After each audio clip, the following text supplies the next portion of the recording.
आरोपी को पकड़ने वाले वापी जीआरपी जवान को मोतीवाड़ा पंचायत ने 51,000 का चेक दिया। सीरियल किलर को पकड़ने के लिए दिया गया इनाम। रविवार की रात आरोपी को रेलवे पुलिस ने उस वक्त पकड़ लिया जब वह स्टेशन के अंदर जा रहा था। जिला पुलिस पार्टी की एक कॉलेज छात्रा दुष्कर्म की हत्या करने वाले आरोपी को पकड़ने के लिए काम कर रही थी। 24 नवंबर की शाम मोतीवाड़ा फाटक से जाने वाली सड़क पर स्थित वाड़ी में एक युवती का शव मिला था। पीएम रिपोर्ट के बाद रेप के बाद हत्या की बात सामने आई थी। पुलिस ने आरोपी की तलाश काफी मशक्कत शुरू की।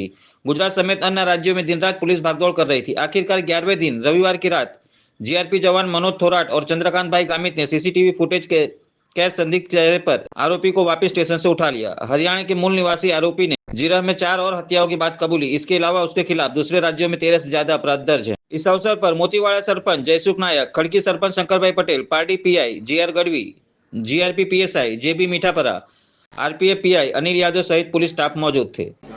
સરપંચ શ્રી વતી જે 51,000નું ઇનામ રાખ્યું હતું એ રેલવે પોલીસને આજે અમે આપ્યું છે અને રેલવે પોલીસનો ખૂબ ખૂબ આભાર માનીએ છીએ। બાજુના ગામ મોતીવાડાની ખુશી નામની છોકરી સાથે દુષ્કર્મ કરીને જે આરોપી ભાગી ચૂક્યો હતો અને એક ચેલેન્જ રૂપે આ એક પોલીસ માટે પડકાર રૂપ આ કેસ હતો, છતાં પણ વલસાડ એસપી અને એમની ટીમ અને ખાસ કરીને અમે પાર્ટી પોલીસ સ્ટેશનના અમારા પીઆઈ સાહેબ, ગઢવી સાહેબ અને જેમ આગળ સાહેબે કીધું એમ 300 જેટલી પોલીસની અથાગ મહેનતથી અને એ પરિણામ આજે આપણે જોઈ શકીએ અને એમાં પણ આ જાબાજ આરપીએફના જવાનોએ જે આ આરોપીને પકડી પાડ્યો છે, જીઆરપીના રેલવે પોલીસના જે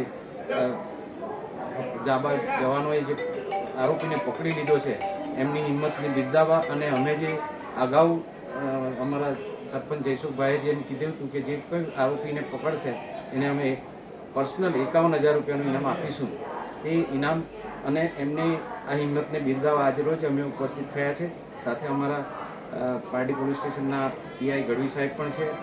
તો આ કેસમાં જેમણે પણ ખાસ કરીને એસપી સાહેબ અને એમની ટીમ, એસઓજી, એલસીબી અને તમામ ડિપાર્ટમેન્ટને જે મહેનત કરી સૌનો આભાર વ્યક્ત કરીએ છીએ અને આગલું કામ તમને વારંવાર સફળતા મળે એવી અમે આશા રાખીએ છીએ।